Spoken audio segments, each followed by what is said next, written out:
अहो, जोपर्यंत लग्न होत नाही तोपर्यंत लोक मात्र गोड गोड बोलतात. आमचा मुलगा असा आहे, आमचा मुलगा तसा आहे, मुलाचा मोठेपणा दाखवतात. परंतु लग्न झाल्यानंतर थोड्या दिवसातच त्यांची ते सगळे गुण दिसायला लागतात. त्यांची ती कामे जिथे जनतेपासून लपून करीत असतात. आणि मग तिथे मुलीच्या बापाला वाटू लागतं, मी फसलो, पोरगी देऊन फसलो. आणि मग काय, सगळं नुकसान होतं. परंतु आता हे नुकसान झालंय ते तर मोठे महाराज आहे ना, त्यांचाच नुकसान झालं. होय, या क्षणाची संपूर्ण महाराष्ट्राला मोठी धडकी भरवणारी महत्वाची बातमी येत आहे. स्वतःच्या मुलीच्या लग्नासाठी मोठा खर्च करायचा, मोठा मंडप, गाड्यांचा ताफा, वेगवेगळ्या जेवणाचा खर्च, 3-3.5 लाख लोक, इतक्या जनतेचा नियोजन, सगळं जबरदस्त मोठं लग्न. संपूर्ण महाराष्ट्रामध्ये फक्त महाराजांच्या मुलीच्या लग्नाची चर्चा. जिकडे बघावं तिकडे बातम्यांमध्ये तीच. महाराजांचा जावई असा, महाराजांचा जावई तसा, महाराजांचा जावई हे करतो, महाराजांचा जावई ते करतो, तीच चर्चा. अहो, परंतु ती जी चर्चा आहे तिला आता वेगळेच वळण बसलेलं आहे. कारण की महाराजांच्या जावयाचा आता खरा चेहरा समोर आला. महाराजांचा जावई नेमकं काय करीत होता ते आत्ताच उघड झालेलं आहे. अहो, नुसताच चेहरा उघड नाही तर सगळ्या पुराव्यासगट आपण तुम्हाला महाराजांच्या जावयाचं ती काम दाखवणार, जी काम त्यांचा जावई लोकांपासून लपवून करीत होता. त्यांचं ते काम आपण आता लगेच याच व्हिडिओमध्ये पुढे दाखवणार आहेत. फक्त तुम्हाला एक काम करायचंय, तर हा व्हिडिओ पूर्ण शेवटपर्यंत बघायचा. अजिबात कुठेही अर्धवट व्हिडिओ सोडायचा नाही. आणि या मोठ्या आणि महत्वाच्या बातमीसाठी आत्ताच व्हिडिओला एक लाईक झालाच पाहिजे. लगेच एक लाईक करा. आजकाल प्रत्येक मुलीच्या बापाला वाटतं की आपली मुलगी चांगल्या घरात जावी, आपला जावई मोठा व्यक्ती असावा, आपला जावई मोठ्या उद्योगधंदीला असावा, आपला जावई सरकारी नोकरीवाला असावा, आपला जावई चांगल्या कंपनीत कामाला असावा, मोठं पॅकेज असावं. अशा मोठ्या अपेक्षा असलेला आजचा मुलींचा वडील. आजकाल मुलींची शिक्षणं, आजकाल बऱ्याच मुली स्वतःच्या पायावर उभ्या राहिलेल्या आहेत, स्वतः नोकरी करतात. त्यामुळे आता त्यांच्या अपेक्षाही वाढलेल्या आहेत. त्यामुळे बऱ्याच मुलांना आता लग्नाच्या अडचणी येत आहे. अहो, परंतु महाराजांनी तर आपली मुलगी दिली ना. देताना महाराजांनी काय बघितलं होतं? असं काय आहे महाराजांच्या जावईमध्ये ज्यामुळे महाराजांनी आपल्या मुलीचं लग्न इतका धूमधडाक्यात केलं? संपूर्ण महाराष्ट्रामध्ये या लग्नाची एकच चर्चा झाली. आता पण तुम्हाला महाराजांचा जावई कोण, नेमकं त्यांचं काय काम, त्यांच्याबद्दल महाराष्ट्रामध्ये काय चर्चा चालू आहेत ती बाहेर पडल्या. महाराष्ट्रामध्ये काय चर्चा चालू आहेत ती बाहेर पडल्या. महाराजांच्या जावईचं नेमकं काय सत्य आहेत ते सगळं आपण तुम्हाला आता लगेच पुढे दाखवत आहे. फक्त तुम्ही हा व्हिडिओ पूर्ण शेवटपर्यंत बघत चला. अहो, संपूर्ण महाराष्ट्राला एक योग्य दिशा दाखवणारे महाराज, आपल्या कीर्तनातून समाज प्रबोधन करणे, समाजातील ज्या चुकीच्या गोष्टी आहेत, लोक जे चुकीचे वागतात त्यांना योग्य मार्गदर्शन करणे, कोणत्या गोष्टी टाळाव्या, कोणत्या गोष्टी कराव्यात याची सर्व समज देणे.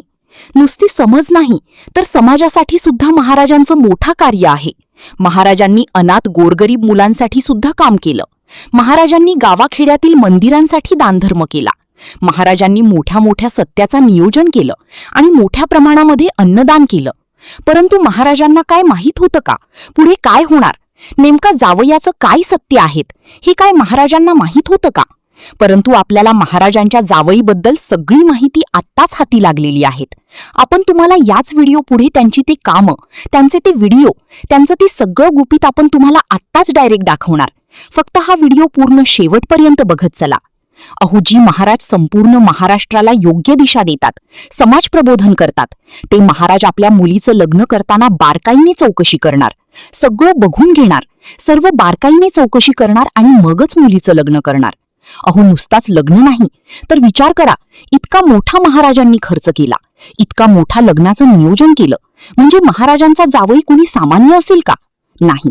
महाराजांचा जावई म्हणजे मोठा उद्योगपती, ट्रान्सपोर्ट गाड्यांचा मालक, शेकडो गाड्यांची ट्रान्सपोर्ट, माल वाहतूक, अवजड वाहने, इतकं सगळं महाराजांच्या जावयाने नियोजन.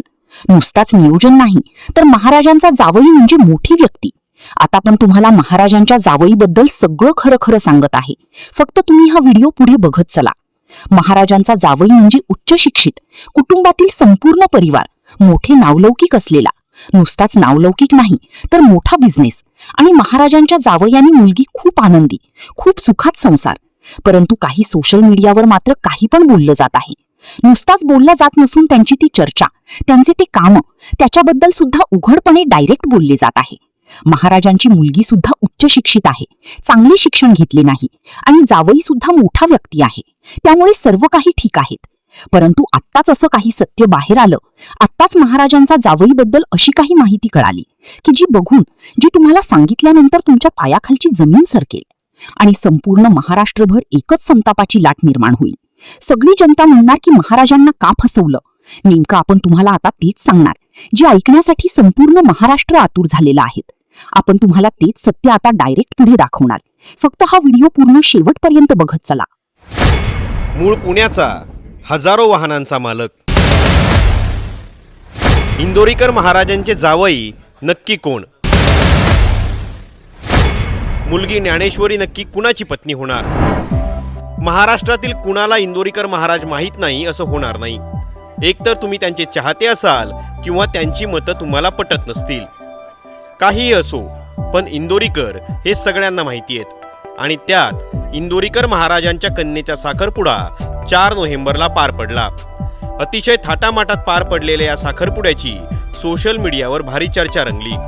कुणी या साखरपुड्याचं कौतुक केलं, तर कुणी झगमगाटावरून टीकाही केली. पण या सगळ्यांना एकच प्रश्न पडला, इंदोरीकर महाराजांनी ज्यांच्या हातात आपल्या मुलीचा हात दिला, तो इंदोरीकर महाराजांचा जावई नक्की कोण? तर याच प्रश्नाचं उत्तर आम्ही तुम्हाला या व्हिडिओत देतोय. त्यामुळे हा व्हिडिओ शेवटपर्यंत नक्की पहा. सगळ्यात पहिला प्रश्न, इंदोरीकर महाराजांच्या मुलीचा साखरपुडा कधी झाला आणि जावई कोण? तर इंदोरीकर महाराजांना एक मुलगी आहे. तिचं नाव ज्ञानेश्वरी, जी उच्च शिक्षित आहे. पुण्याला शिक्षण झालं. तर इंदोरीकरांचा जावईही पुण्याचाच. त्याचं नाव साहिल चिलाप. तोही मूळ पुण्याचाच. जुन्नर तालुक्यातलं काटेडे येणेरे हे त्यांचं मूळ गाव. पण सध्या नवी मुंबईत राहतो. नवी मुंबईत ट्रान्सपोर्टचा बिझनेस आहे, ज्यात शेकडो गाड्या आहेत. वडिलांचं नाव सुनील, तर आईचं नाव मनीषा. ज्ञानेश्वरी आणि साहिल यांचा साखरपुडा हा संगमनेरमध्ये झाला. इथल्या वसंत लॉन्समध्ये हा कार्यक्रम पार पडला, ज्याला अनेक राजकीय नेत्यांनी हजेरी लावली. पण तिथंही इंदोरीकर महाराज अतिशय साध्या पेहरावात पाहायला मिळाले. खरं पाहायला गेलं तर इंदोरीकर महाराजांचं मूळ नाव निवृत्तीनाथ काशीनाथ देशमुख. अहिल्यानगर जिल्ह्यातल्या अकोले तालुक्यात त्यांचं मूळ गाव इंदोरी. आणि याच इंदोरी नावावरनं त्यांना नाव मिळालं इंदोरीकर. मुलींवरच्या त्यांच्या वक्तव्यामुळं ते अनेकदा चर्चेत राहिलेत. मुलींना मोबाईल देऊ नका, त्यांच्यावर लक्ष ठेवा, त्या पळून जातील. याशिवाय मुलगा आणि मुलगी होण्यासाठी काय करावं याबद्दलचंही त्यांचं वक्तव्य वादात राहिलं होतं. पण आपल्या मुलीच्या साखरपुड्यात ते अगदी खुश पाहायला मिळाले. समाजाची अनेक बंधनं त्यांनी इथं तोडल्याचं दिसलं. तुम्हाला इंदोरीकर महाराजांच्या जावयाबद्दल माहीत होतं का? हे आम्हाला कमेंट बॉक्समध्ये नक्की कळवा. आणि असेच ऑफबीट व्हिडिओ पाहण्यासाठी टाइम्स नाऊ मराठीला फॉलो करायला विसरू नका.